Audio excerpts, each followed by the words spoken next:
All right, well, let's have a word of prayer, and then we'll get started. Father, we come to you tonight. We just thank you again for this day and for your goodness and faithfulness in it. I find myself still in amazement and awe of the Easter season and everything that it meant to us. Death, burial, resurrection, the Lord Jesus. How he handled all that, how he graced himself. He could have called down 10,000 angels if he had wanted to, just to stop the whole thing. He chose to do what you wanted him to do. And here we are today, 2,000 years later, just basking in the grace and mercy and loving kindness of his incredible sacrifice. We pray that tonight as we study about cultivating a pastor's heart and what it takes, and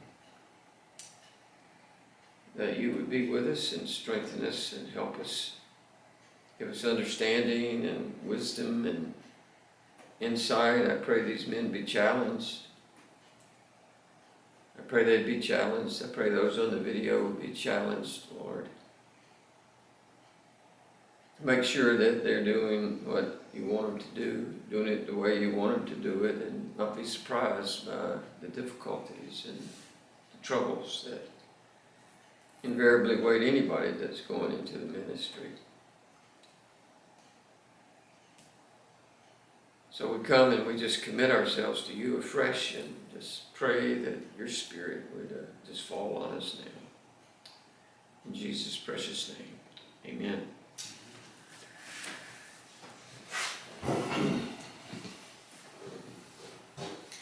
I left off last week with that you had to be very resolved and purposeful about what God has called you to do.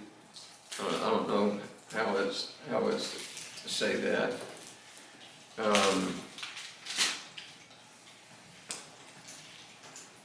You have to know that God has called you to be a pastor, right? There's just no other way to say it. You have to know it. It's not something that you can deliberate about and wonder and question. You know, I knew early on, before I ever went into the pastor, that God had called me to be a pastor. But I had made so many mistakes in the beginning. That's probably an understatement. After I got out of the seminary, and I just had this burn to go and teach and all that kind of stuff, and I just made a mess of whatever it was God may have wanted to do with my life at that time. But finally, I just waited. Finally, when I just knew that I couldn't just keep doing that, I just waited. And I waited probably at least 20 years. I was 47 when I took a pastorate of a church. And it wasn't the kind of church I was looking for, honestly. I look back on it now, and it was the best church on the planet, as far as I'm concerned. Our little church is really quite unique. It has really benefited my life tremendously, and I'm glad I waited, and I'm glad I waited and didn't miss God's best for my life. Now let's just talk for a little bit. There are obviously a lot of intangible attributes and qualities that you have to develop in your life if you're going to cultivate a pastor's heart. I made it just 4 or 5 of them: kindness, forgiveness, grace, mercy, love, faithfulness, many more. You could make your own list there. And the point, however, is simple. The place where all of those kinds of attributes are developed are what you and I would call on-the-job training, right? That's where you really learn how to be a pastor. Whatever you're going to learn here in the seminary, and I've been to a big seminary. I understand what it's like. I believe the education that you get here in a smaller classroom, in an intimate setting, is much better than what you get in a class that's got 90 people in it and the professor doesn't even know your name. I don't know if any one of my professors ever knew my name. But I know all of y'all by name. I know your families and your wives and your children and stuff, and familiar with it. I'm not saying it's bad to go to a large seminary. I'm not saying that at all, but there's a lot that you're going to get here that you probably wouldn't even get in a large seminary. I mean, you just can't. And one of the things that you probably don't understand about a large seminary is that many of the people that teach are undergraduates, they're postgraduates, they're men that are working on their doctorate. And they are serving under somebody else. Let's just say somebody is teaching evangelism. Well, he's doing that under the evangelism department and under somebody like a guy by the name of Roy Fish, who was really, really big in the Southern Baptist Convention when he taught at Southwestern.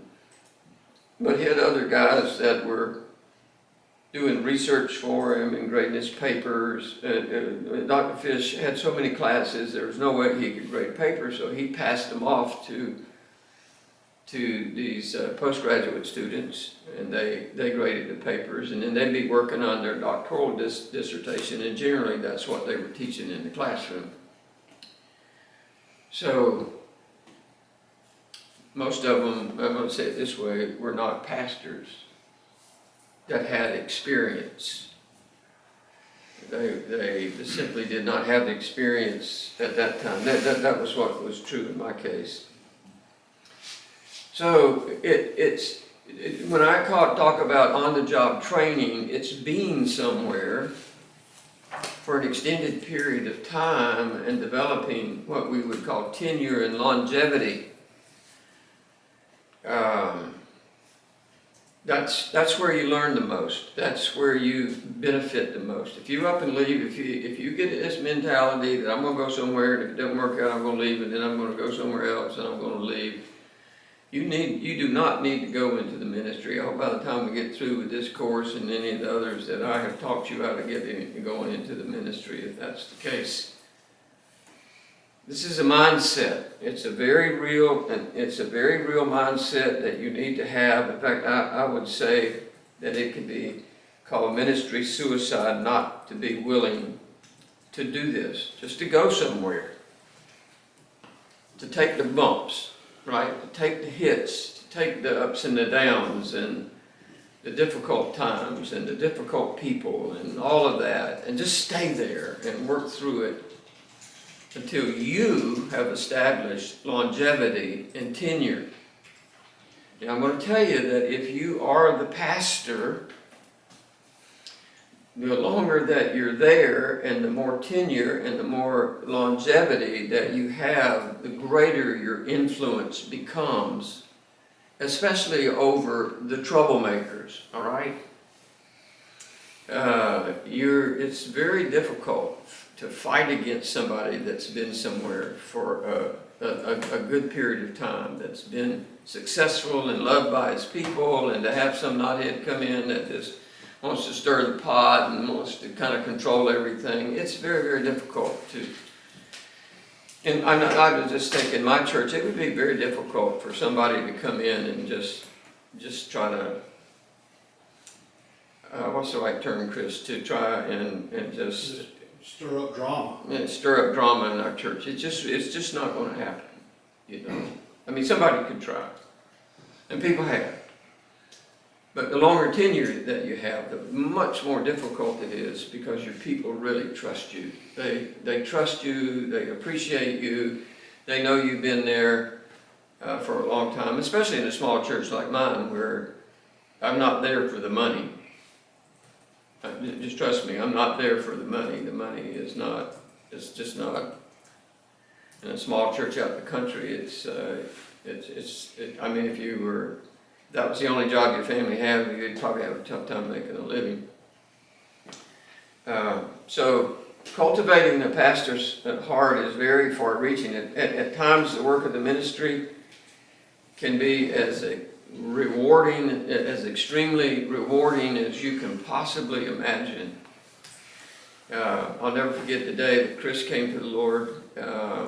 He had been in our church about 5 years, maybe 5.5, I don't know how long it was. And his wife had gotten saved there, Tracy had gotten saved there. She was the first person I had led to the Lord, and she was dragging him along, and she came to me and talked to me about it. She says, we love each other, and we would like to get married. And she asked me what I thought, and I said, well, I don't really think that you should do that. I don't think you should be unequally yoked, yoked with an unbeliever. And she said, oh, okay. So I went to the scriptures and showed her that, and she said, oh, okay. And so that was it for Chris until he came around, Pause button. Hit the pause button. Yeah. And so Chris was on hold for a little bit, but it worked out great because he sat under a lot of teaching. She drug him into the church, I think, for about 5 years or so. And one Sunday I look up, I'm teaching in Romans, and he's kind of running down the aisle, and he grabs me and says, I've got to get saved. And he did. And that morning he came to Christ, and he's been just a wonderful brother ever since, faithful, does anything for me that I need done.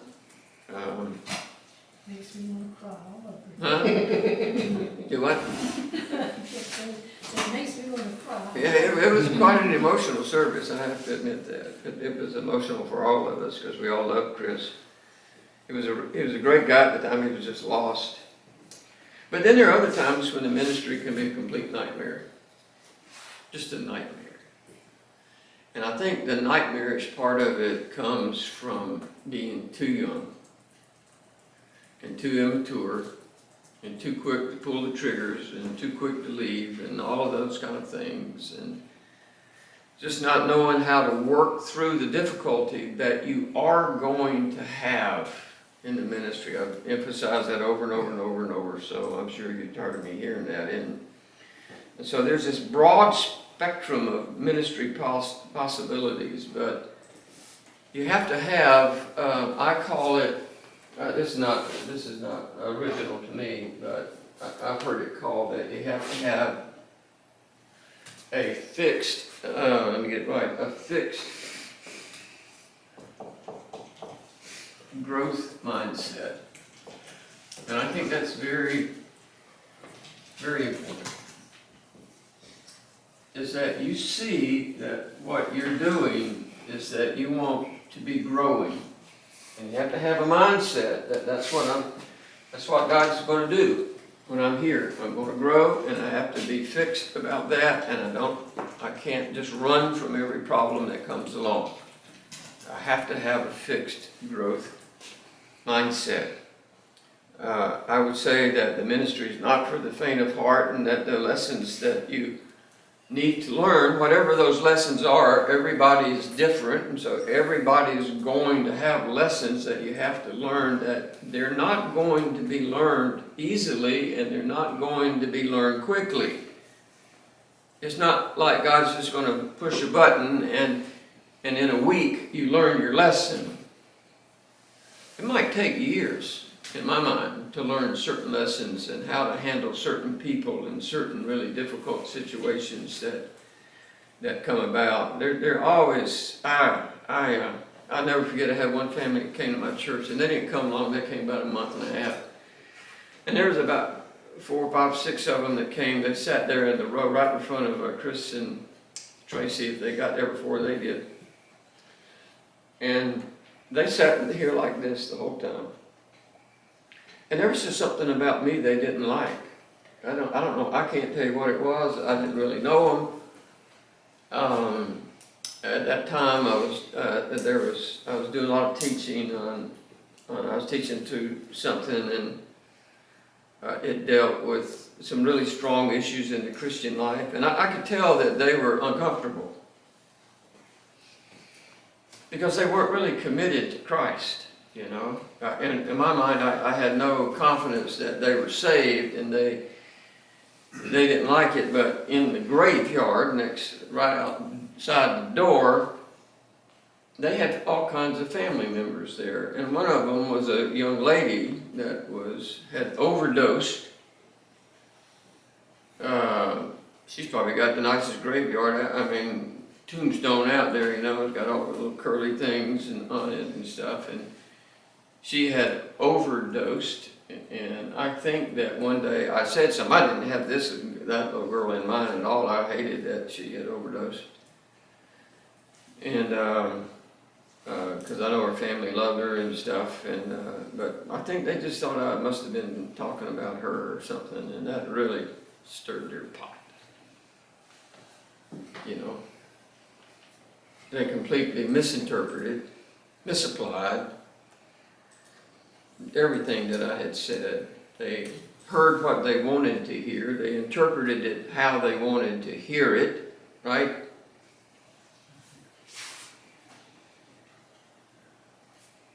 And they didn't like it.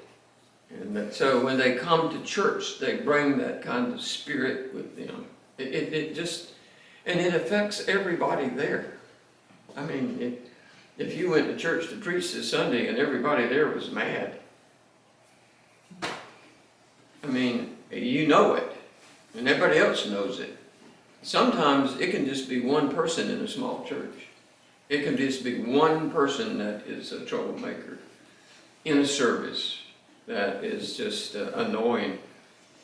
We had this one guy, I don't mind telling you the story, he was a King James only guy. And I use a lot of different translations. I mean, I study out of the New King James, but so I would be reading a verse, and then I'd read it out of several different verses, out of several different translations, and he'd sit back there on the back. And he was an elderly gentleman. I mean, he was older than I was. And he would sit back there on the back, and he'd just go, ugh, oh no, not again. Rude. Uh-huh. That's how rude. Well, I mean, this happened every Sunday. You can ask Brenda and Chris. I mean, this was every time. How about say the Amplified? Oh no, you know, or the New Americans. I mean, he just could not handle it, and this went on way too long. And finally, one day, it was one night, and I was teaching, and after the service, I went to him. Honey, what was his name? Maybe that matter. And but I went to him. He was a sweet brother. I mean, he was a sweet brother. He really was. And he was very faithful. But that one thing would just interrupt every service. And this went on for a long time. And finally, I had it. I was just done with it. It wasn't worth it for me anymore for him to be there if he was going to continue that.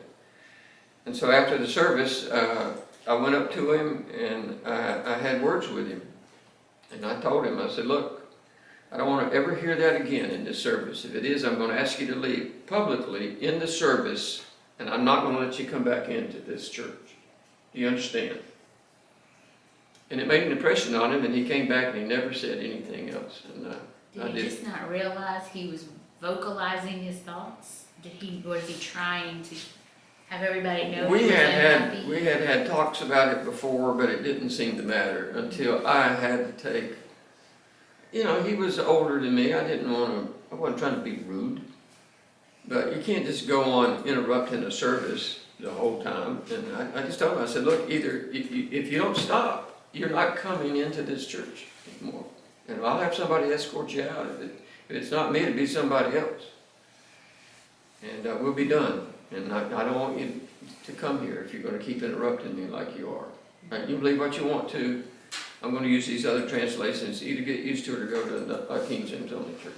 So, I'm just saying, the problems are varied. First time somebody does that, you don't want to say, you got to leave. You know, this was a sweet brother, And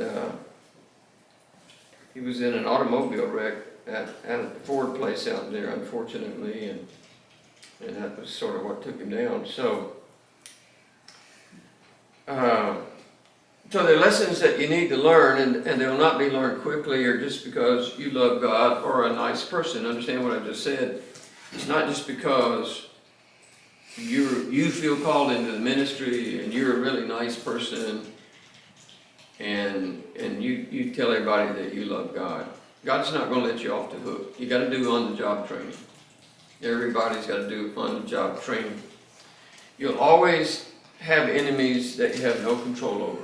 There'll always be people somewhere at some time that will want to exercise control over your ministry. Obviously, you have the devil, right? He's an enemy. He's a real enemy. He's relentless. He stirs up trouble. He stirs up trouble in people, right? He sends people into your church to troublemakers, to stir them up, and he makes uncommitted people disgruntled and dissatisfied and disapproving of what you may be doing. He's the master thief, and you're on his waiting list to practice his wares against you. He wants to destroy your church. He wants to destroy your ministry. Then, secondly, you have both a spiritual culture and a world culture that is disintegrating at an alarming rate, and they seem to be doing it together, right? As the world culture just disintegrates, it's like it pulls the church down with it, because we are so connected to the culture in which we live. It's not, we would hope that it would be like this, right? But it's not. It's like this. And the church gets weaker, and the church gets weaker, and the church gets weaker as the culture gets more ungodly. It used to be the other way around. The church was what brought the culture up. It was what created the arts and the Reformation and just everything. And it was the church that was doing that. You're living in what is now called a cancel culture. Do you think the availability of cheap education for everybody kind of leads to that now? Everybody is overeducated to the point that they see no need for the church. Whereas people used to go to the church, and the church was in the community more, help provide and take care of the community. Now the government takes care and provides for the community rather than the church. Yeah, that is a wonderful insight, because the government has taken the role of what the church should be doing in a lot of cases. The church can't take care of everybody, especially those that aren't Christians, but it can have a much deeper impact than it does now. So now if you need something, you don't look to the church, you look to the government to take care of you. But we live in a cancel culture, and you may soon have to answer for hate crimes. That's just around the corner. I mean, it will happen. There are theologians, if you understand about how they talk. Theologians are different than pastors, but every pastor's got to be a theologian at some point. You've got to be able to think through Scripture and doctrine and all that. You've got to know doctrine. The theologians say that we live in what is known as a post-Christian era. A post-Christian era. In other words, the influence of the church has waned so dramatically that it's almost that the culture in which we live is not Christian anymore. We just have a lot of churches that were built a long time ago. My church is 120 years old, right? So it was built around 1900 or something like that. I don't even know if they had cars back then. So, in other words, all of the values and the morals and the ethics that we cherished for so long are now seen as a cultural enemy. to people's lifestyles and to their preferences. People want to live however they want to live, and the church stands in the way of that. The church has a message that does not coincide with the lifestyle that people want to live. I mean, we certainly see that on the moral side, right? And so preaching the word has become kind of old-fashioned, and preaching against blatant sin, defined as such in God's word, is seen as unwarranted prejudice. I mean, if you call what people are doing today, if you really call them out as that being sin or an abomination against God, that's a hate crime. We'll protect the dogs, but we won't protect the babies, you know, and all that kind of stuff. But so, on top of that, both the world and the church have taken broad steps to redefine sin. The church doesn't call sin sin anymore. They don't call sinners sinners, they call them seekers. Well, that's a new word. I think, in my belief, I've shared it many times in class, that I'm not against, and I want to say this in the right way, but I have to really be careful. I understand that I live in a culture, and I cannot just all the time be just against everything in the culture in which I live. I have to learn how to live in the midst of the culture. I have to become all things to all men, if I can say it that way. But what you're going to find is that the more culturally relevant that you try to become, in all likelihood, the more biblically irrelevant you will actually become. You have to maintain the standard. You cannot let the culture move you from the standard.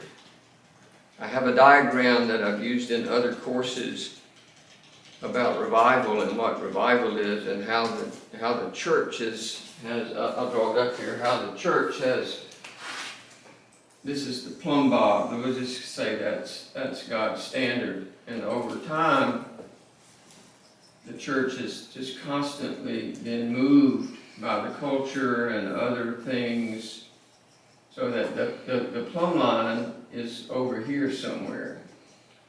And real revival occurs when the church gets back to the Word of God. All right? And that means that when that happens, when the church makes that decision that it's going to let God's standard be the defining attribute, it means that the culture is not going to like that. And those that are, other people are going to just try to remain culturally relevant. I think that's what moves us away here, trying to be culturally relevant to a degree that's not good. That's the biggest churches today, are the ones that compromise. There are, you know, we have what we call the emergent church. And I think in a lot of cases, Alex, that they start out with really good intentions, and they get, but the bigger they get, the more they move away from this. I think the New Testament is clear that broad is the way and wide is the gate that leads to destruction, but this is narrow. This is very narrow here. And the further away that we get from it, the more difficult it will always be to be what God wants us to be. So if you're a younger or even an older pastor that's entering in the ministry for the first time, you have a lot of challenges before you. And if you are not anchored in what God has called you to do, right? I want you to understand what I'm saying here. You have to know that you're called. You have to know that you're called. You have to be anchored in what God has called you to do. If you're not anchored, you will not be successful in the ministry. It will take you down. I remember one time my youngest son, did something really foolish. He had this guy that was the state wrestling champion in high school or something for wrestling. And he told my son, he said, I can take you to the ground in less than 5 seconds. I'll put you on the mat in less than 5 seconds. And of course, it's like, oh, you just try, buddy. And he dislocated his shoulder in the process of getting him to the mat in about 2 seconds. You know, you cannot be successful if you're not anchored in what God has called you to do. And so you got challenges and struggles, and the enemies of your soul overtake you much more quickly than you ever thought possible. That's why you must begin now. You must begin now to cultivate a pastor's heart. All right? Just understanding what we're talking about is part of the environment. It's part of the pastoral culture that you have to believe in, that you have to understand is real. And so you have to begin now to invest your life into the disciplines and the attributes that God wants you to have. There are things like personal discipline. You can make your own list. There's hundreds of books out there on the disciplines of the Christian life. You can read them. Everybody's written some on them, you know, prayer and Bible study and all that. But you've got to grow in your wisdom and knowledge of God. When I left the seminary, I was very discouraged, but I never stopped studying. I studied. I almost think I studied more after I left the seminary than when I was there, because I enjoyed it a lot more. And so you can't make quick and irrational decisions, and you gotta be working on any area of your character or integrity that you know is not in alignment with what God wants you to be doing, right? You're going to be the model in your church, right? You have to be the model. You have to be the example of what it really means to be somebody that's living out the Christian life. It includes things like controlling your anger. If you're an angry person, you got to control it. You do not need to enter into the ministry until you get that figured out. You just don't. You just need to stay away. It's not a pastoral quality that you can live with, or that a church can live with. Where is that going to be seen the most? It's going to be seen in your family, with your wife and your children. All right? You got to get it worked out. You can't be a gossip. You can't be talking about people all the time behind their back. You got to be patient with people. My goodness. Wow. You got to be patient with all kinds of people. You got to be tactful. You got to learn how to be diplomatic. You especially have got to become a good listener. You can't be the one doing the talking all the time. And you can work on all of these any time and all the time, right? You can work on these qualities all the time before you ever actually go into the ministry. You should be working on them all the time. Now, I want you to listen very carefully to what I'm going to say. Just listen very, very carefully. One of the worst mistakes that individuals make who are entering the ministry is that they enter into the ministry with an inflated view of where they really are in their ministry skills.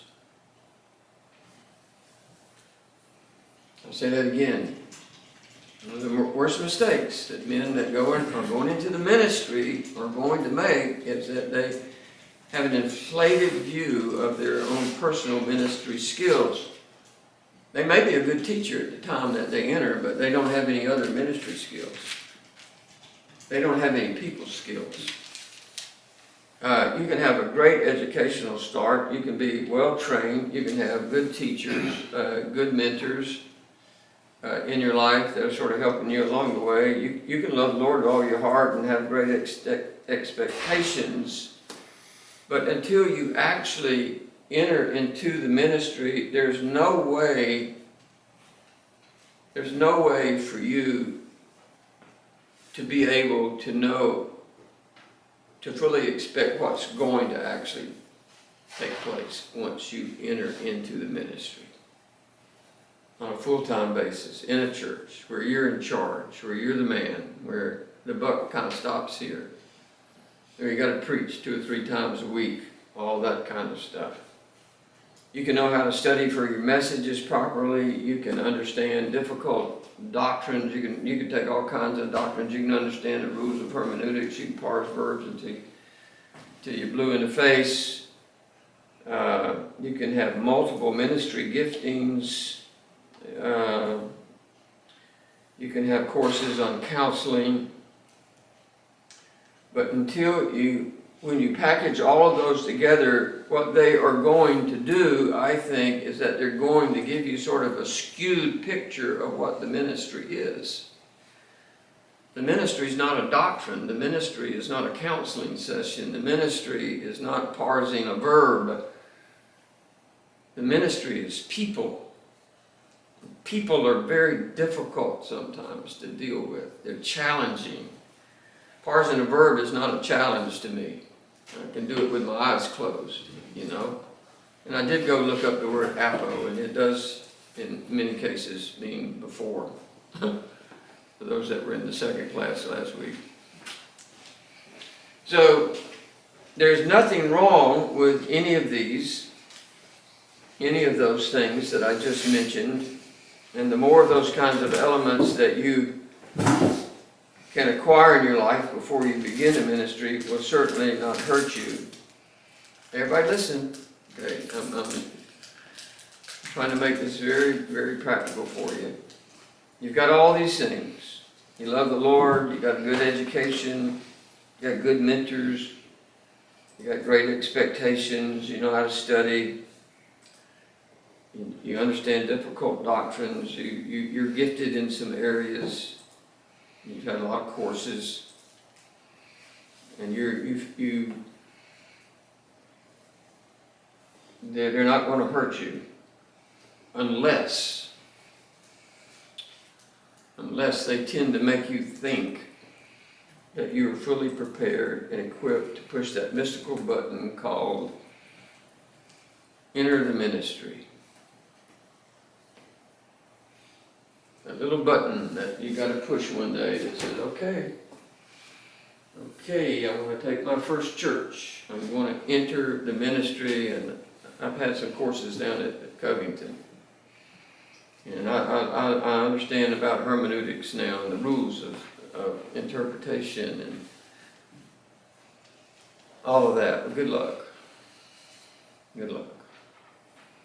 If you think a couple of counseling courses are going to get you through some of the things you're going to have to sit through, good luck. It's on-the-job training. Everything that we do here is just kind of a skeleton. You got to put some meat on the bone when you get on the job, you know. We're just sort of the columns and the beams and the rafters and stuff. No one is ever prepared for their first ministry venue. Never.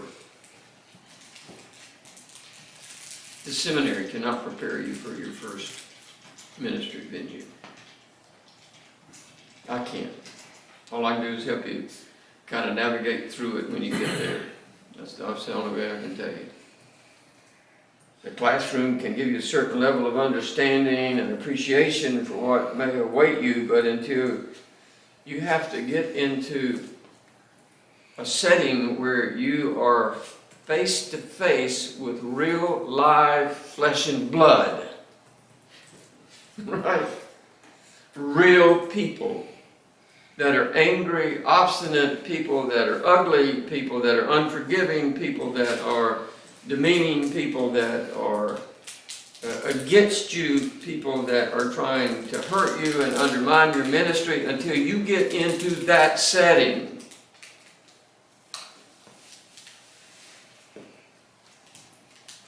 Hermeneutics is not going to do you much good. It's on-the-job training.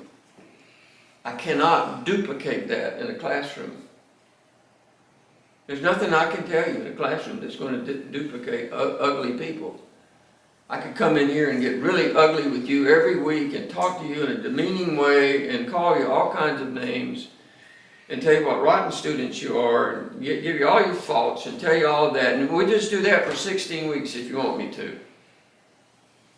And that probably wouldn't be enough to convince you of what the ministry has in store for you.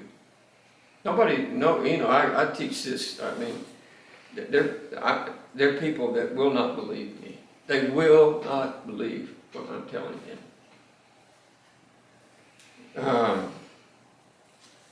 But you have all this excitement and all of a sudden it turns into tremendous disappointment. I want to give you some bad statistics for the unsuspecting, all right? That's what I call this section here. Bad statistics for the unsuspecting. I'm going to give you some more bad statistics as we go through this here. You'll love these. The Barna Group has released the following research that I believe is very significant. This is not intended to discourage you, even though it may do exactly that. It's not intended to do that. If it can discourage you, it probably should. Say it that way. If you're not anchored, right, in what? In your what? Your calling. If you're not anchored in your calling, these things will discourage you. It's intended, I think, to give you, help your mind and your heart to be cognizant of what the ministry can do to you. There are many things in the ministry that are out of your control. Now, I believe in the sovereignty of God. I'm going to stay right there, right? I'm not going to leave that place in my life. I believe God's sovereign over all things, but I don't find anything in the scriptures where God just sort of told all his disciples, hey, I'm going to be leaving. Everything's going to be great for you guys. Everything's going to really work out wonderful. You're going to love this. See the exact opposite. That's exactly what happened. And I think once they got into it, they realized it. But I'll give you just 5 of the Barna Group's findings, so listen very carefully. This is number 1, 2 out of every 5 pastors nationwide right now today are seriously thinking about quitting the ministry. 2 out of every 5, 40% of all the pastors are seriously considering getting out of the ministry. Now, they didn't put a time limit on this, just the young guys or the old guys, you know. But it includes everybody that's in the ministry. Number 2, the report goes on to say that younger pastors under 45 were the most likely to say they were considering quitting. Young pastors under 45. How many of you in here are under 45? 1, 2, 3, 4. 4 out of the 5. And James is what, 54? 53. So that would be you're the most likely to say you're if you had a church that you were considering quitting the ministry, not quitting that church, but getting out of the ministry. Number 3, in 2020, more than 4,000 churches closed in America. If you do the math on that, just divide that by 400 by 4,000 by 400, that's 10 a day, right? It's 10 a day. Number 4, over that same time, over 20,000 pastors left the ministry. So you got you got 10 churches a day closing down, and if you divide the 20,000 by 400, you got what? What's that? 50 pastors a day that are leaving the ministry. 50 a day. A day. It doesn't take long to catch up to where you are. And then number 5, 50% of current pastors say they would leave the ministry if they had another way of making a living. They spent this money, they've gone in debt. Man, if you knew what it cost to go to some of these other schools, you better be thankful for Covington. You can take an entire course for what just one credit will cost you in most of these schools. One credit. You might pay $300, $350, $360, whatever it is now, I don't know. If you complain about it, you probably don't need to be in the ministry. It's just like, do everything we can to keep the costs down. People still complain. I have a question. How do these stats compare to, say, 50 years ago? I mean, has it always been this much against pastors, or is it just because people are thought, just because of the culture? No. These are relatively, if I can say it this way on a graph, it's just been down. It's been a downward trend. Being a pastor, I would say back in the 50s, the 40s, 50s, was an honorable, was a very honorable thing. I mean, everybody looked up to pastors of churches and towns and stuff, you know. And things have gotten much worse. People have gotten more greedy. The televangelists have made a mockery of the ministry. You know, I think all of that started with Oral Roberts and what they call seed faith. If you've taken my course on Acts, you can, Acts 1 and 2 is all I teach. About false teachers and the impact and where that started and how it started. And, you know, the seed is, they go into this operation of seed faith, and the seed is money. And well, where do you send the money? Well, you send it to me, right? You know. So it didn't take long for, you know, Chris has always said, and I appreciate it, I might say something in church and he'll just say, follow the money. Just follow the money. Where's the money? And that's what will give you some insight into what's really going on. In 2018, more than 1,700 pastors were leaving the ministry every month. Every month. That's a lot of pastors. Yeah, 1,700. 1,700. And so when you have real life statistics like these, it would be foolish not to listen to what they're saying about the demands of the ministry and the discomfort and the disillusionment that the ministry can really create in a person's life very, very quickly.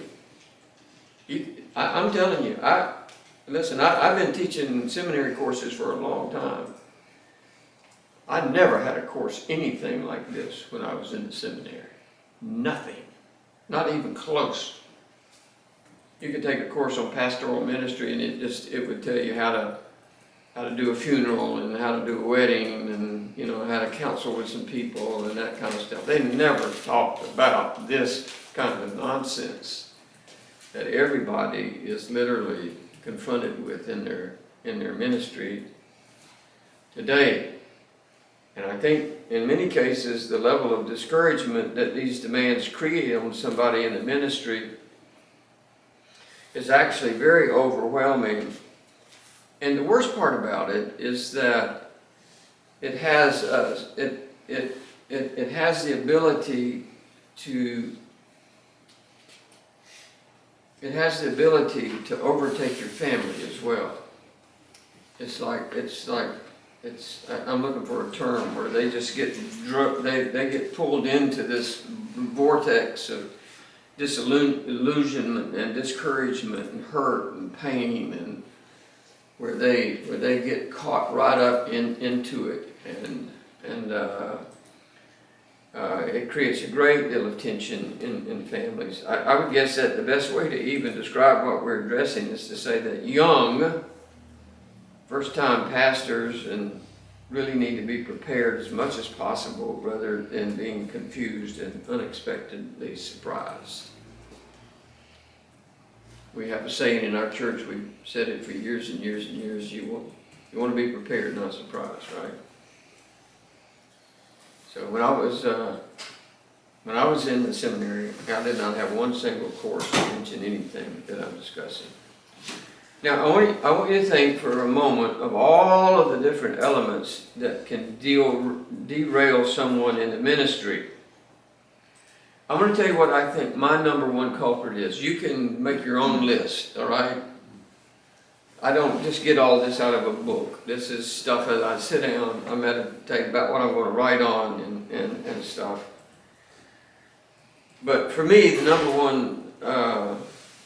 one element that can derail somebody in the ministry is discouragement. Discouragement wears a very dark coat. It's very heavy to bear when you're discouraged all the time. But then, if you are discouraged, its partner is loneliness. You get lonely in the ministry, and if you're moving around all the time, it makes it even worse, because you're having to go make new friends in a new place, and you don't have family there. You don't have people that or people that you can trust. And you got to start the whole process all over again. You got to just start rebuilding again. And it didn't work the last time. It didn't work the time before that. And now here you are again, and you got to do it again, and you're discouraged, and you start to get lonely. And here you are in your third church in the last 6 years, and you just want to get out. Someone goes to a new church in a new town where he's never been before. Chances are the only friend he's got is his wife. That's it. I mean, that's a good chance of that. You go to a new community that's not near you. You decide you're going to up and move 14 states to the left, There's no telling. There's no telling. You're moving into a different culture. If you go north, if you go west, if you go northwest. Everybody understand what I just said? You move into a different culture than what you are used to living in. People talk differently, they act differently, they have different values, and then you don't know anybody. And they don't like you because you're not the same as they are, and you don't think like they think.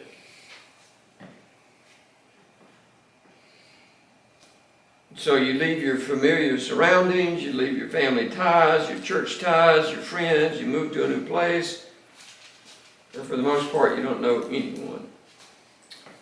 And so if you consider that the ministry is a high stress occupation, which it is, it's a high stress occupation. If you don't believe me, go find another job, please.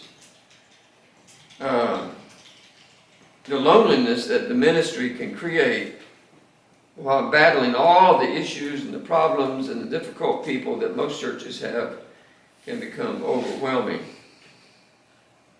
And so, once discouragement and loneliness sort of get connected and they sort of join hands to one another, it's not long before somebody's looking for the exit sign to get out of the ministry. It's not long. It doesn't take long. That's why all of these things that I read you, that 2 out of every 5 pastors are seriously thinking about quitting the ministry, whether they're 20 years old or they're 70 years old. 2 out of every 5, 50% of the men that enter the ministry out of a seminary get out of the ministry within 5 years. There's a reason for all of that. And it's not good reasons either.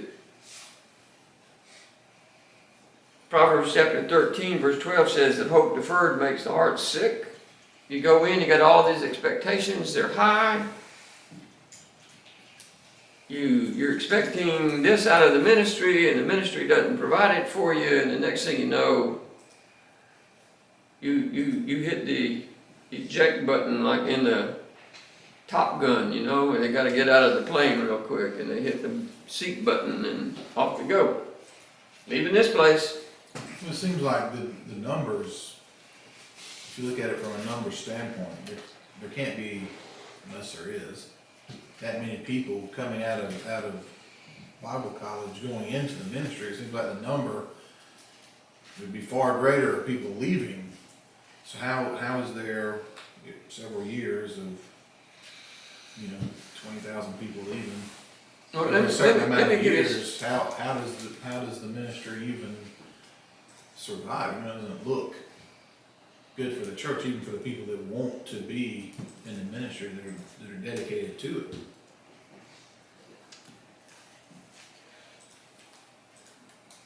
Like those numbers are, it's kind of, You're frightening. people just run into, and they're just like, get out of high school, and they're like, I think I'm gonna be a pastor. Yep. Okay.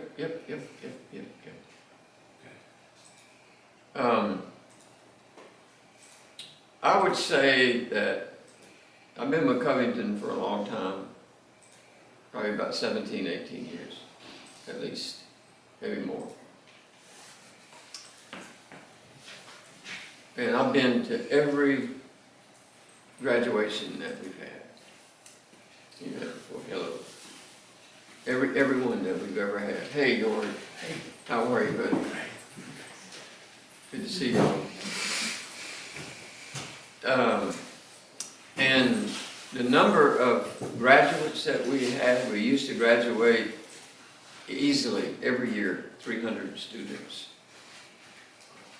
At least 300 students. We probably graduate less than 50 a year now.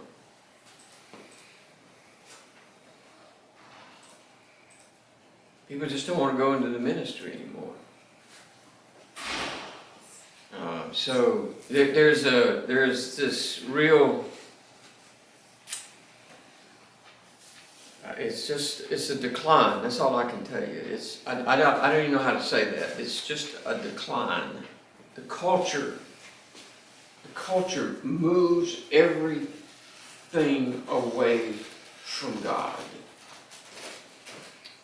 And we have to be prepared for that. I'm prepared for it.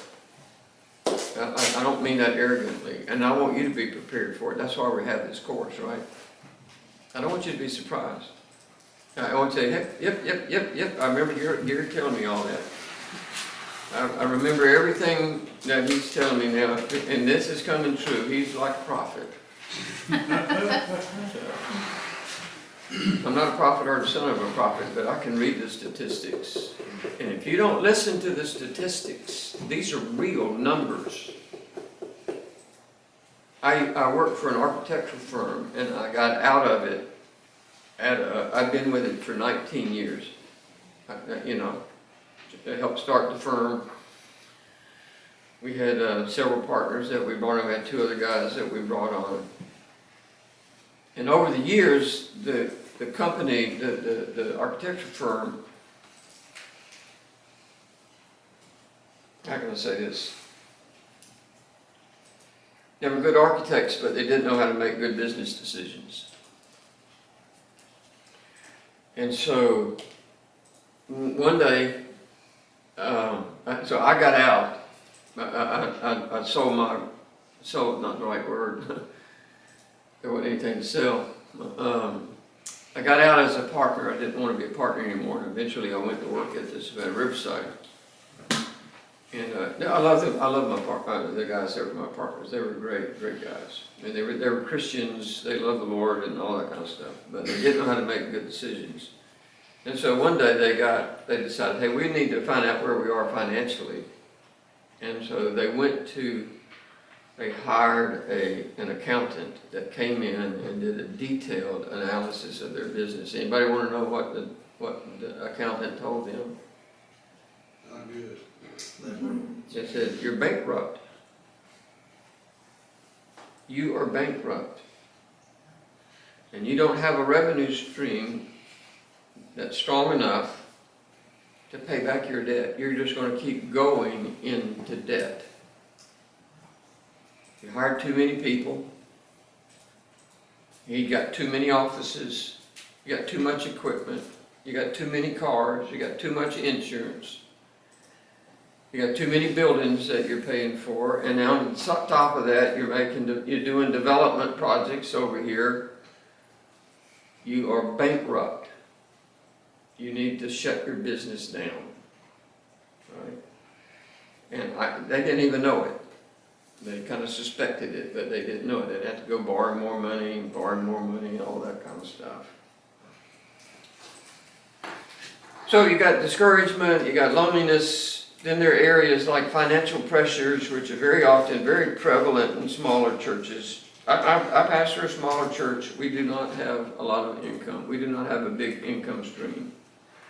I don't know what this church here, I don't know, our First Baptist in Barnwell, I have no clue what y'all bring in on a weekly basis, but I guarantee you it's more than what we bring in on a weekly basis. In fact, many smaller churches today they want their men to be bivocational. That's what they're looking for. They don't want a full-time pastor, they want a bivocational pastor. So that makes it even worse. Everybody knows I'll give you what the definition of bivocational means, you know. It means you're working a full-time job on a part-time pay, right? I mean, that's exactly what it means. I know of one church in particular who's more than able, they're more than able to support a full-time pastor, and they have wonderful facilities to support a congregation of at least 200 to 300 people. I don't know how many people it would be. I mean, they wouldn't have any problem seating 300 people in their auditorium, and they got the facilities and everything they need. But the best that I know, ever since I've been a pastor and ever since I've been involved in the ministry, and their church is not located that far from mine, they've never had a full-time pastor. They've never had a full-time pastor. And the church just kind of languishes. If you think about it for a moment, the only thing that bivocational means is that the church is asking you to do the work of a full-time pastor on a part-time basis. On a part-time pay. So if you want to find yourself headed to what I would call the burnout pit, right? You want to burn out quickly? I got a book. Did I have y'all read one of the books on burnout yet? Huh? What was it called? What was the name of it? I've got it here, but I read so many books, I can't keep up with all the books I read. But, what's it called, Chris? Yeah, that's a good book. Yeah. That's an excellent book. Leaving on Empty.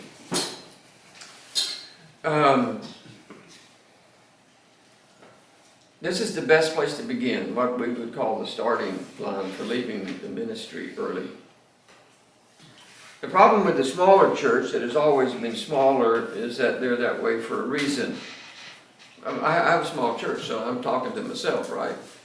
I'm looking in the mirror when I actually communicate all of this stuff to you. Smaller churches want you to come in and help them to greater success, but very often they have no motivation to help you in that effort. And I would say that in a lot of smaller churches, they don't have the physical vitality. Most of the people in there are older if you come into our church, we have 2 or 3 older people, I'm one of them. But most of our people are still, you know, middle-aged couples. James, how old are you, 53? You're 54? 53, Yeah, 53. Most everybody is sort of in that age range, you know. Andy and Tammy probably, She's in her 40s. in your 40s. She was quick on that one. Yeah, I saw that, I knew that already. So, Please don't have it on. so, you know, once you reach a certain age, it's like, if your vitality is like this, and as you get older, it just, on the bell curve, it just kind of, it just starts to do that, right?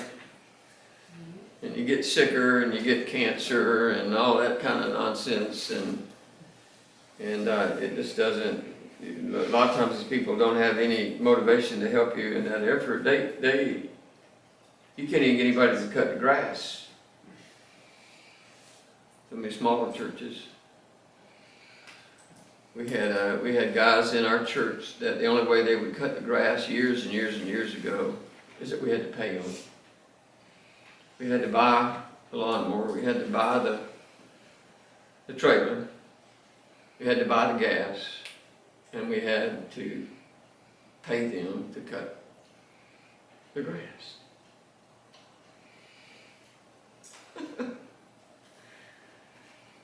You can just understand what that's telling you, you know. They're sweet, elderly people that some of the sweetest you could ever meet, but they do not have the mental, physical, or spiritual strength to help you. I remember the first time we ever had a work day down at the church, I'll never forget it.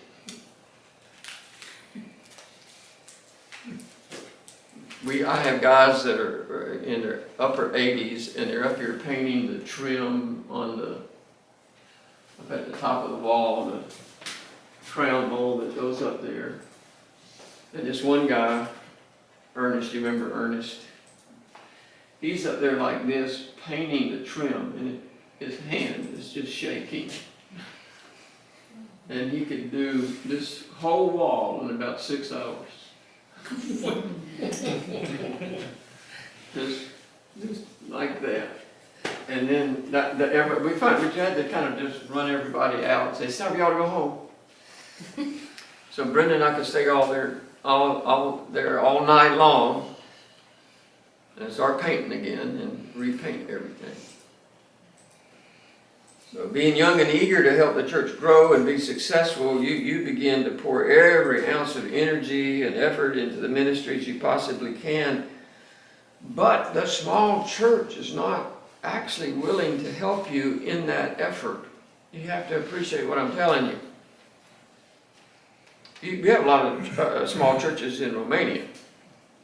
And I'm telling you, they're small. I mean, they're small churches. They're one-room buildings with a fireplace. It's hot in the winter, and there's no air conditioning in the summer. You don't have air conditioning there. And so, how big is the church you go to? About 100, Not 100. but the churches I serve Mm-hmm. are like 20, 30. Right. You know. I remember when we first started going there, you know, almost 20 years ago, every weekend I'd have to go out and preach in 4 or 5 churches on a Sunday. You know, we'd leave in the morning and I'd get back late at night before class on Monday morning, and you'd go preach in one church here and there, and you'd go to another village, and it was just, there was one church that never started, and I don't know if they do it anymore, but there was one church that I went to that they didn't actually start until about 9:30 at night. Anybody know why they didn't start, anybody other than my members, why they didn't start until about 9:30 at night? Because that's when you got there. Nope. Nope. It was because most of the men in there were shepherds, and they didn't get in. They didn't get in until late at night, put up their sheep. And they didn't come to church after they had taken a bath. And they just came to church, and it was late. So, These people may actually want to help you, but they do not have the strength or the energy to do so. So what happens to you? Well, let me put it, that's the right term probably. You get discouraged, right? You get lonely, don't have anybody to help you. You don't have anybody you can really talk to that's your age. Aren't any young couples coming to your church. It doesn't take long to get discouraged, and you become a one-man band. You become a one-man band. That's the curse of the small church. It'd be nice to go to church that had 700 members, right? You probably don't want that either. And so, on top of being underpaid, let's just write them down, okay? Let's just write them down.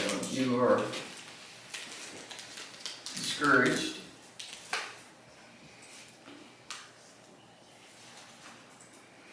You become lonely.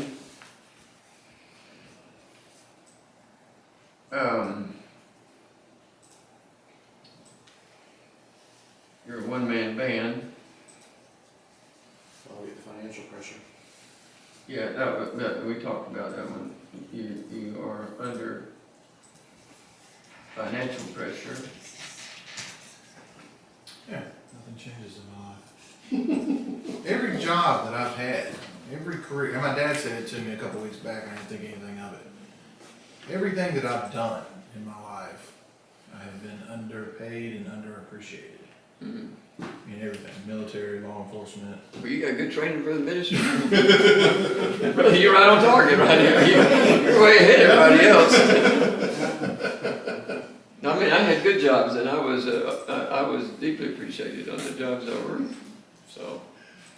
So now on top of being underpaid, I guess the way that I ought to say this right here is that you're overworked, right? And because of all of these pressures, you ultimately wind up having family issues. Kids don't get to have what everybody else has got. They don't get to drive the same kind of car, blah, blah, blah, blah, blah, blah. There you are. You know, I'm not through yet. Right, you're away from home, visiting people that everyone says need to be visited, and you're working a full-time job away from your church just so you can feed your family. I retired, and that was but before I retired, I'd been at my church for 12 years, and I just retired from the site, was able to do that. And so you got this full-time job, and you're working feverishly to maintain this part-time job called church. I'm probably not doing a really good job at it. Does that mean you should not take a bivocational, you should hold out for full-time? Is that your advice in this? Or You is it- probably would never get to go into ministry. Oh, okay. So you're not saying avoid it, you're just saying this is how. Beware. Yeah, be aware of the challenges. Just beware. I have a great appreciation for bivocational pastors, because I was one for such a long time, and I know what it took. I wasn't discouraged by it. I was disciplined. I was disciplined to do what I had to do. I mean, I'd be at work at 7 in the morning. I didn't get home till 7 at night. You can ask my wife. The only time I got off before 7 o'clock, basically, it was on Wednesday night when I had to be at the church at 6:30, and I'd leave at 6. I'd leave work at 6, and I thought, wait a minute, I'm really out of here early. And my boss came in to sit down with me like he did just about every night. It was just a nightmare. So here you are. Okay, just look at the list here. You're discouraged, you're lonely, you're a one-man band, you're under financial duress, you're overworked, you're underpaid, you're struggling in your marriage. why would you want to go or stay in the ministry under those circumstances? Why would you want to stay in the ministry? Huh? You gotta be anchored, right? We started there, we're gonna stay there.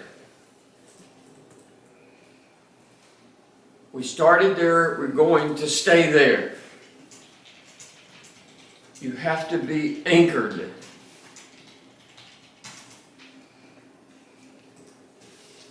Chances are very good that you would be a part of that 50% and 20,000 men that call it quits early on and simply leave the ministry, right?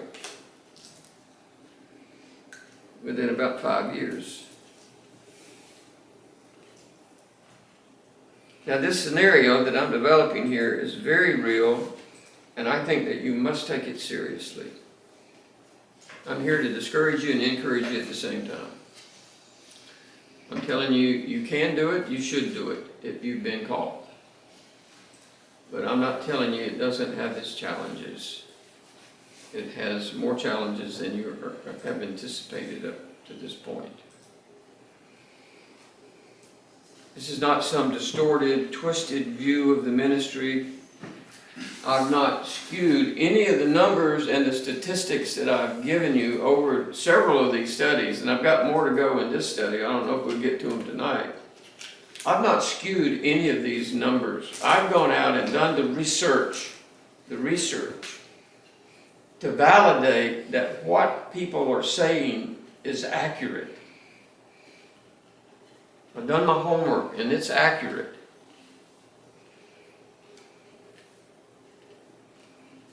No wonder guys get discouraged.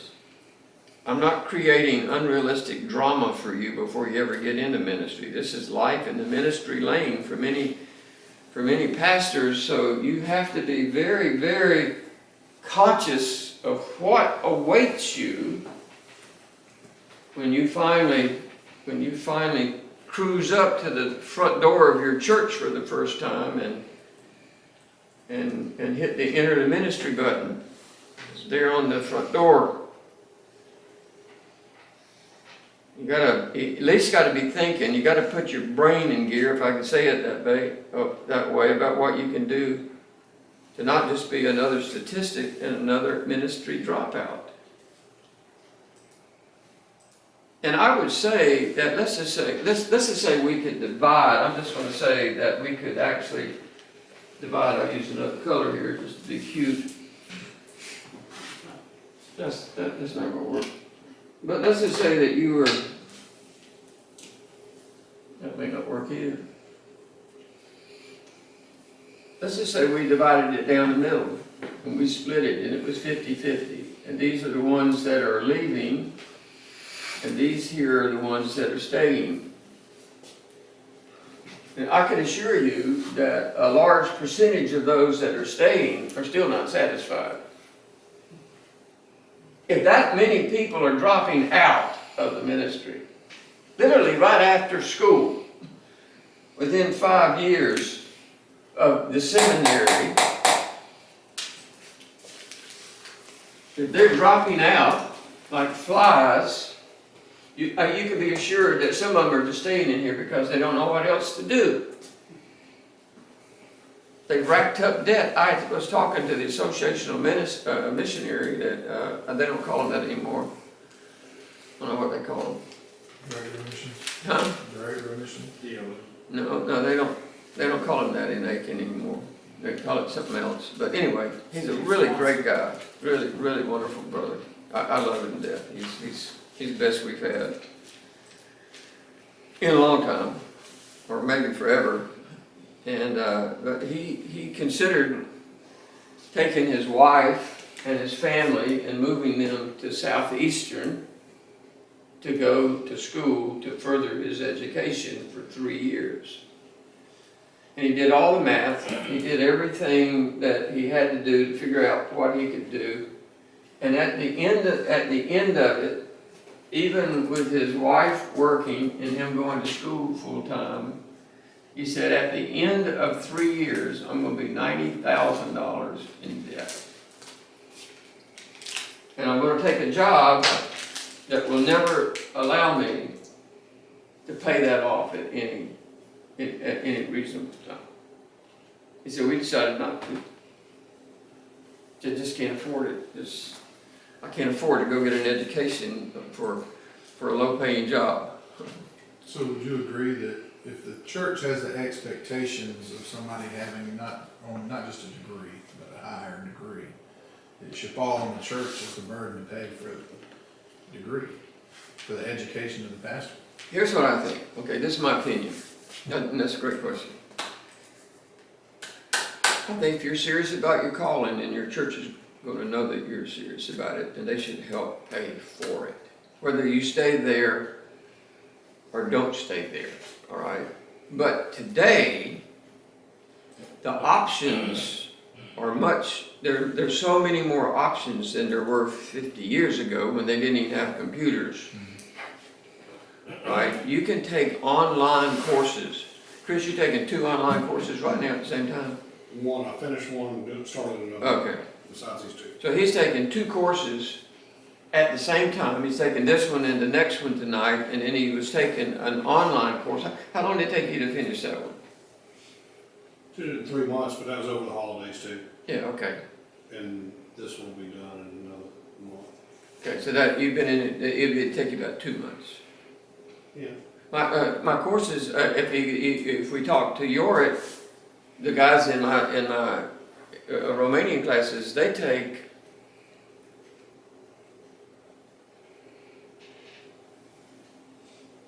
four classes every time that we meet. I mean, 4 different courses of study.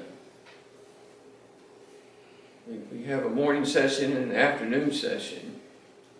Is that right? 2.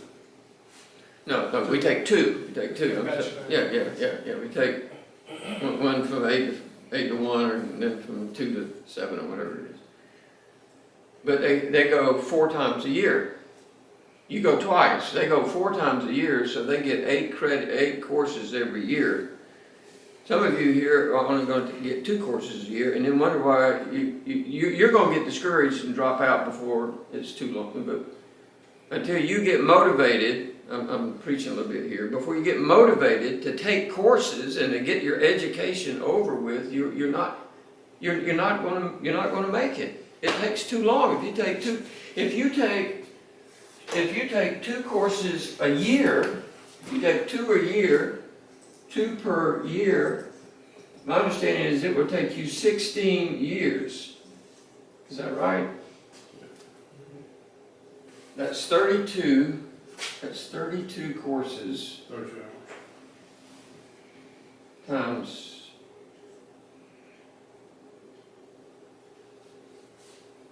You see. 8 times 4. So 2 a year is 8 hours times 16. Isn't that right? 6 days is 48 or 428. It took you 16 years to graduate. I'll be dead and gone. They'll bury me before the end. You got a master's, you got a bachelor's degree in 4 years and a master's degree in 3, right? You guys only have to take 64 hours. They take 96 to get their master's degree.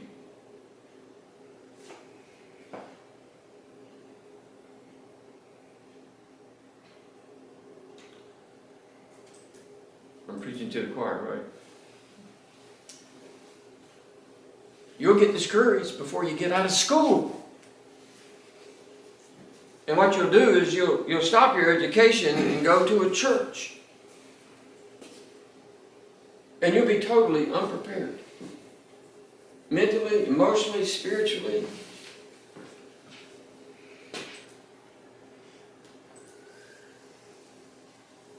You can do it. You can do it. I know you can. It's just discipline. That's all it is. It's just discipline. You say there's not enough hours in the day. Well, wait till you get into ministry.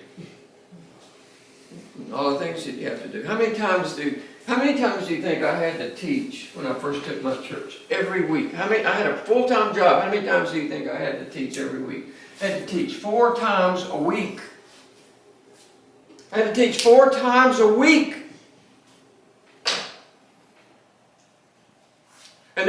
started going to Romania and South Africa and Indonesia and Pakistan, not Pakistan, the Philippines. Do you know how long it takes to prepare 4 messages a week? That's burnout. That's burnout in a small church where there's nobody else to help you, nobody to do it. They couldn't afford to get somebody to help you if they had to. James is an associate pastor. He didn't get 1 penny to be at our church.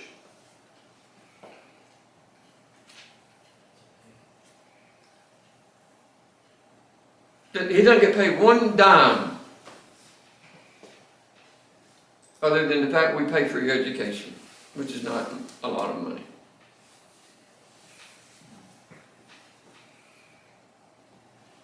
Anybody have any questions on this before I get to the next topic?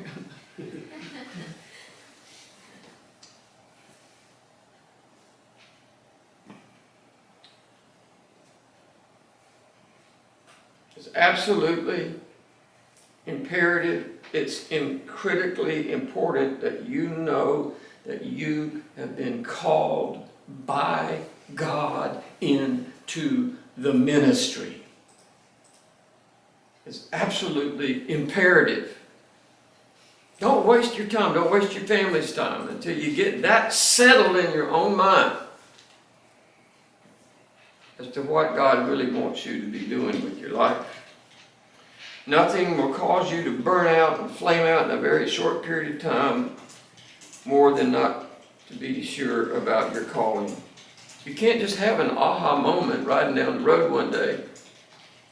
Oh, God's called me into the ministry. That doesn't work that way. It does not work that way.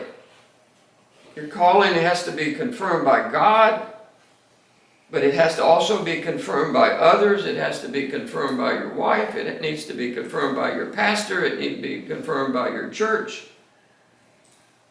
And it needs to be confirmed by any mentors that you have as to whether or not you are ready to proceed into the ministry.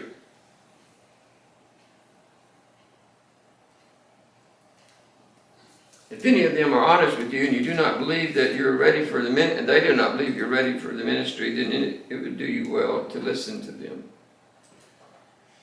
I think it'd be good to look at some research statistics. I got time here relative to the ministry just to keep us focused on why cultivating a pastor's heart is so critical. We've addressed some of these from the same source, but repetition is good for the learning process, right? Teach, repeat, repeat, repeat. You know that, don't you? Your word. Study, study, study, teach. Teach, repeat, repeat, repeat. You got to write some of these down. I'm going to give them to you very quickly, and they're in the notes, so you can get them. But just on 72% of pastors report working between 55 and 75 hours per week. Now, most pastors don't get paid by the hour. They get paid by a salary, right? They just get paid a salary. But they expect you to do the work of 2 or 3 people. One of the reasons that I retired when I was 59, because what the site kept doing is that the site kept downsizing. I mean, when I first went to work out there, they probably had 20,000 people working out there. And when I left, they probably had 5,000 or 6,000. I don't know how many they have now. They may have more. So every time the workload would come down, I mean, every time the government would cut the workforce down, the work stayed the same. The tritium was there, the uranium was there, the plutonium was there, everything was there. It wasn't going away. You had to maintain it, you had to keep it. There are all kinds of engineering problems. We got a guy in our church that he is a PhD in metallurgy, and all he deals with is rust in the canyons and in these big things that they have out there. It's going to leak into the ground. How to stop it? So what happens is that the workload just kept getting, you just had more responsibilities.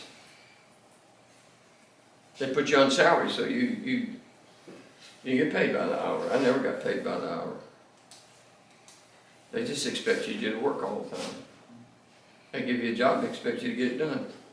If you can get it done, then hire somebody else. Number two, 80% of pastors believe that the ministry has negatively impacted their families. 80%! 80% of pastors believe that the ministry has negatively impacted their families. My goodness! That's an enormous percentage that you cannot overlook. You better make sure that your wife is on board, men. Right? You better make sure that she's on board with what you're doing and knows what to expect. You cannot put blinders on to these numbers. Number three, 78% of pastors report having both their private family time and vacations consistently interrupted with ministry expectations. Everybody else gets to go on a vacation, right? Everybody else gets to leave for Easter and go camping and whatever they want to do, right? Everybody else can take a 2-week vacation and go out west or wherever it is, but somebody in a small church has got to be there to do the preaching.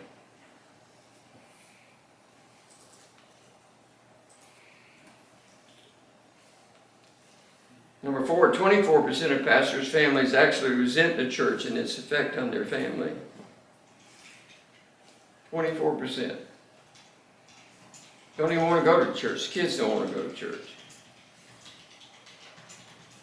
53% of pastors believe that their seminary training did not adequately prepare them for the ministry. That's exactly why this course has been developed. That's why this course has been developed. 57% of pastors are unable to pay their bills. 50%, that's almost 60%. That's over half. 1 out of every 2 that can't pay their bills. So what has to happen?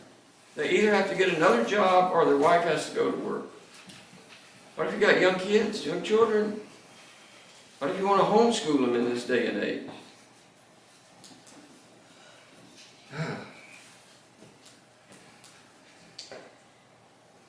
52% of pastors feel overworked and cannot meet the unrealistic expectations of their church.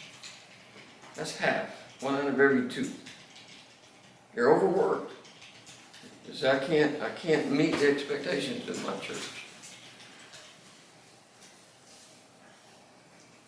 Number 8, 54% of pastors feel their role as a pastor is overwhelming. It overwhelms them. They don't know what to do. They don't know whether to get in or to stay in or to get out. Ultimately, they'll take the path of least resistance, right? They'll get out. What percentage? 54. 54.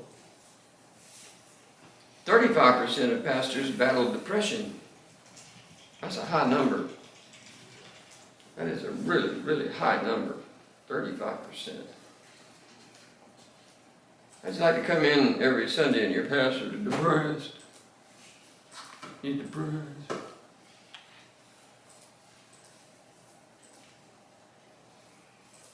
%50 of pastors are unhealthy, overweight, and do not exercise.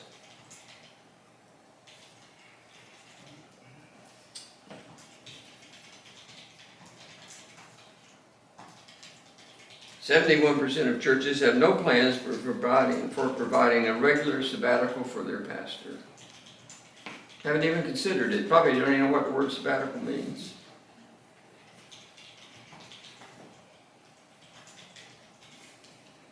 Listen to this number. Only 10% of pastors will actually retire as a pastor. Does dying as the pastor count? Do what? Does dying as the pastor count? As retiring? Yes, I would say it did. What was that percentage? 10%, only 10% will actually retire as a pastor, or die as a pastor, right? Maybe that's a better way to say it.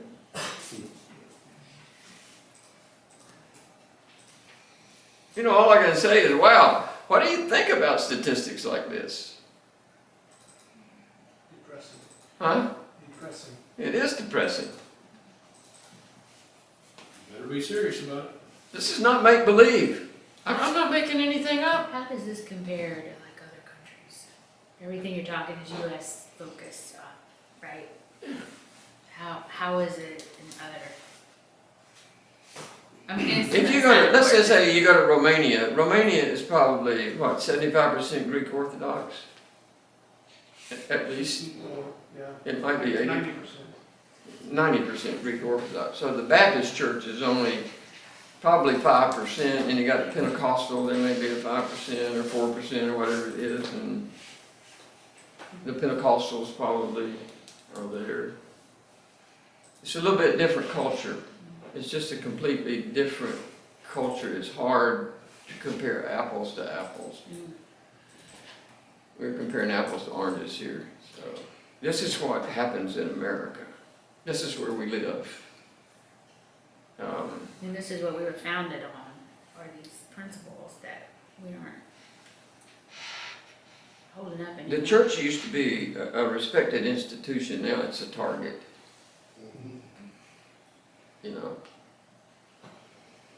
we're the target. We have the bullseye on our back, and the pastors have the bullseye on their back. I have to be careful what I say on it, even in a course like this, because YouTube goes through this thing when you're downloading it. They call it processing,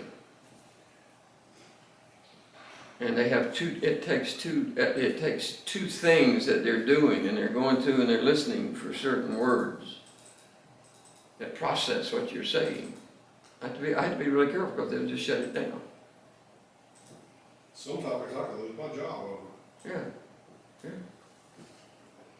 I mean, they'll just take it off, and you can't get it back on.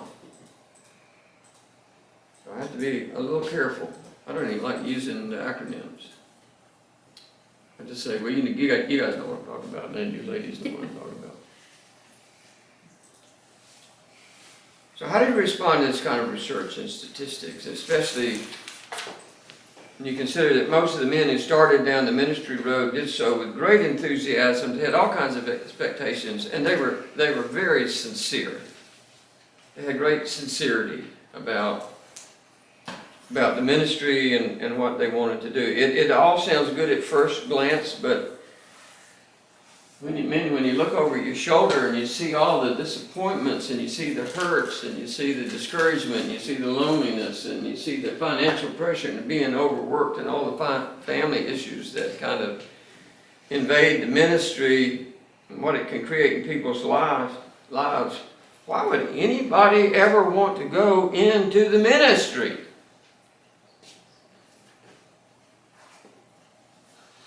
I mean, honestly, I'm just talking, just being realistic. Why would anybody ever want to go into the ministry?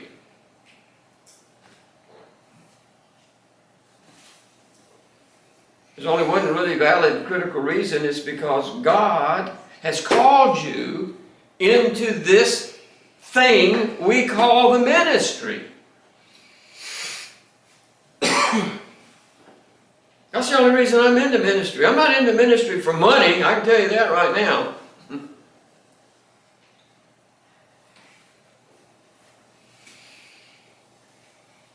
God's called me into the ministry, and I'm okay. I'm okay. All of this stuff here, I've worked through every one of those. Every one of them. And I'm doing okay. You can do okay. As long as you know that that's what could happen to you. And it can happen very quickly. If you get ahead of God, you have to go somewhere you have to preach, you have to teach, you have to have a church, you have to have this, you have to have that. You can't get through your education. Before you know it, you'll be way outside of God's will.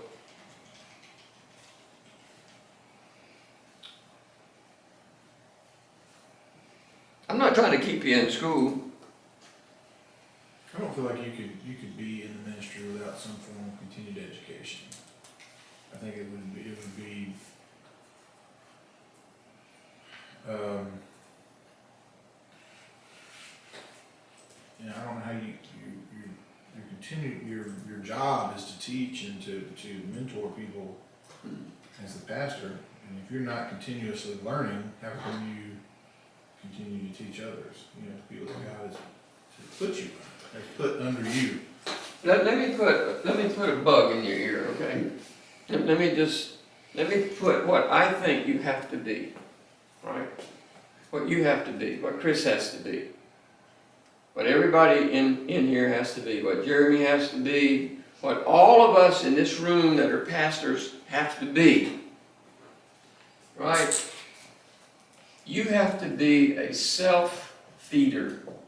I was going to say stubborn. You have to be a self-feeder.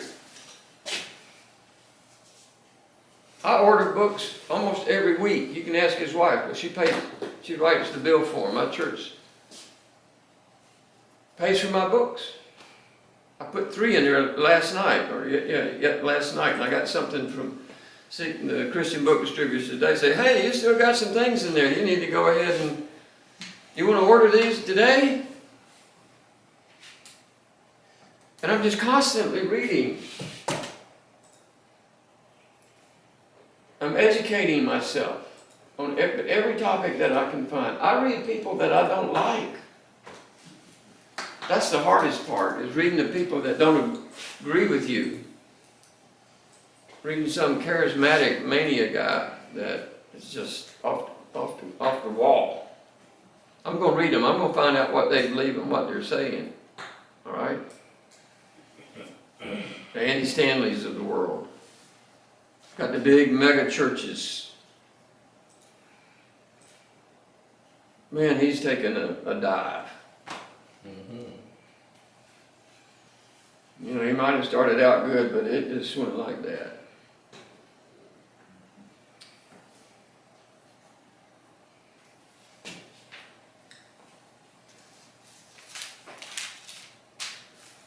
So at this point in the discussion, the question is really very simple. How many of the men that are listed in these statistics, 72, 80%, 80, 24, 53, 57, 52, 54, 35, 50, 71, and only 10% retire as a pastor? So that's 90% that don't. How many of those men listed in these statistics believe that they were called into the ministry? How many of them do you think believe that they were called into the ministry? Probably most of them. I would say almost every single one of them said, I've been called into the ministry. Boy, go back and see how Jesus talked to people that said, I'm going to follow you. He said, but I need to go home and do this. I was reading that the other day, and I need to go bury my father. And my father wasn't dead yet. It could be years, and I've got some business I got to take care of, and and he said, I don't even have a place to lay my head. I don't even have a place to sleep at night. I don't own any property. I don't have 2 tractors and a barn. I don't have any of that stuff.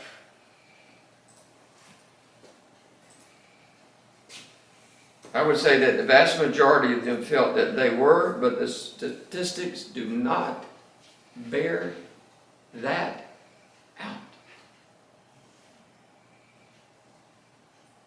Everybody hear what I just said? If you don't listen to the statistics, you are a fool. The statistics do not bear it out. Men are leaving the ministry in droves. And the ones that are staying around, unfortunately, are splitting churches on the way out. It's not good. These are real numbers, real people, real problems, and real churches that have created a real scenario. This is real Christianity in the 21st century in the American church. And listen, we're Baptist churches. We're conservative, right? Conservative, evangelical. You can imagine how it gets worse as you get into other denominations. And on top of that, we live in a culture that is obsessed with destroying every Christian value that we have. Everything that I've written up here, everything I've put down as a statistic, it's the kind of issue that destroys marriages. It hurts children. It hurts children. And it causes well-intentioned servant leaders to become depressed, disillusioned, and bitter, so you cannot just overlook these kinds of real-life statistics. If you do, you're foolish. You're a foolish person. You can just go read Proverbs, see what it says about a fool. The statistics are not lying to us. Welcome to the 21st century Christian church scenario. So, what do all of these kinds of things mean for you? Well, I wonder if right now that you think that you can actually bear up under this kind of scenario. Did everybody hear my question? I wonder, since you don't have a church yet, Jeremy, you're not the one that has a church. If you really believe that you can leave where you are, go to a church, and that you have the mentality and the spiritual oomph to bear up under these kind of numbers. If somebody had read these numbers to me before, I don't even know if I'd have gone into the ministry. I mean, they're just kind of frightening when you just read them out loud. There are not many exceptions to these statistics. And so no matter what you think that you're looking for, listen, this idea that you're going to enter into a church that pays you well, that has no problems, where everybody loves you and cares about you. You died and went to heaven. Huh? You died and went to heaven. That's right. Everybody, they give you a great salary, everybody trusts you completely, and they love you unconditionally. That is an absolute pipe dream. That's a pipe dream. That's a pipe dream. That's not the way church ministry works. That may be exactly what you're looking for, and if it is, all I can say to you is just good luck. I'm going to close with this. Everybody listen to what I'm going to say. Just because God called you does not mean that He's going to send you to some wonderful, pleasant, endearing, fantastic church that will never have any problems. If you think that's the truth, you're not reading a different Bible. You just need to get this straight right now. That's what we would call, in simple terms, daydreaming. Daydreaming. Daydreaming. All right, we're going to start next week. We'll start with God's expectations versus your expectations. Next week is 13. All right, anybody have any questions tonight before we close?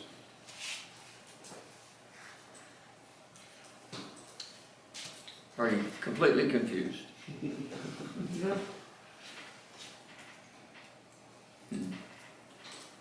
Jeremy, you're a pastor and you're an associate pastor. What do you think about all this? Everything that you said is true. I will say I knew when I turned in my resume for the job, if I got it, it had to be God. I was just, everything you said, Easter. Most people were spending time eating with their family, and I did eat with my family when I was writing a funeral for the majority of the day to preach on Monday.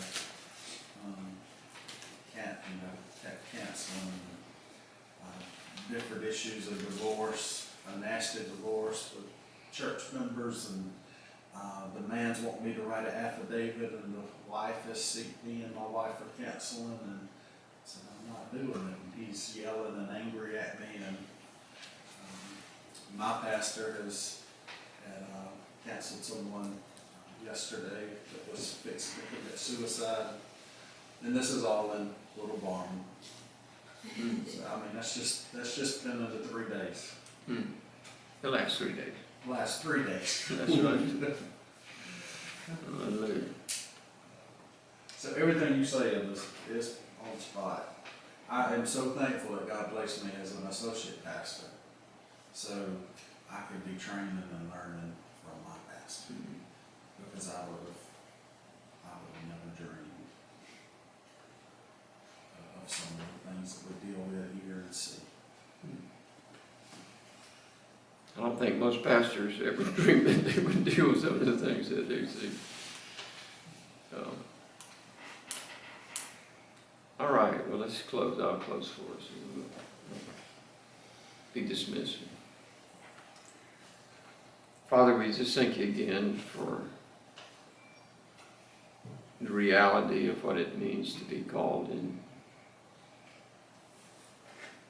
to the ministry.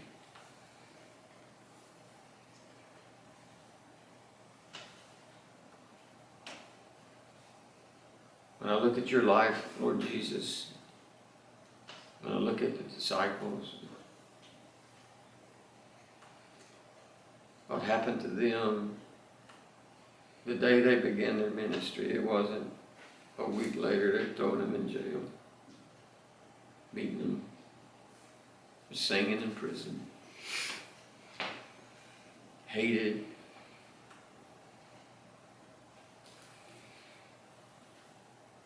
I read in Hebrews about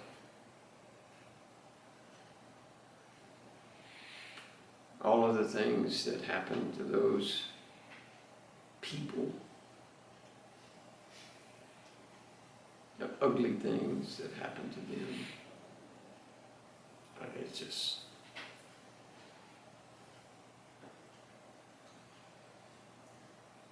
when we read about Timothy and Titus and the places that you sent them and the problems that they had, these were men that were strong in the Lord, and yet they still on a huge learning curve.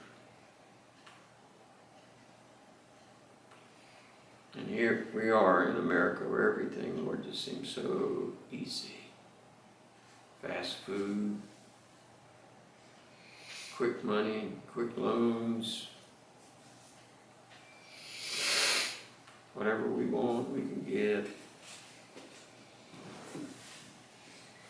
And somehow we just completely misunderstand what you've called us to do,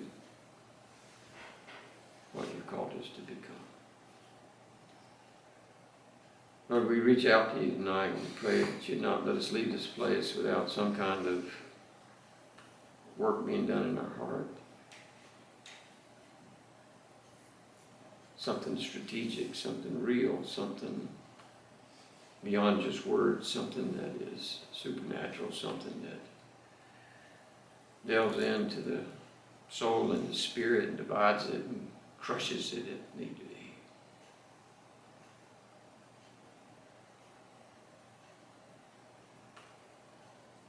Lord, I pray that you would help us to never be disappointed in our calling. But at the same time, we'd not be disillusioned about what it is. I'm grateful to be a pastor. Lord, I wouldn't trade it for anything on the planet.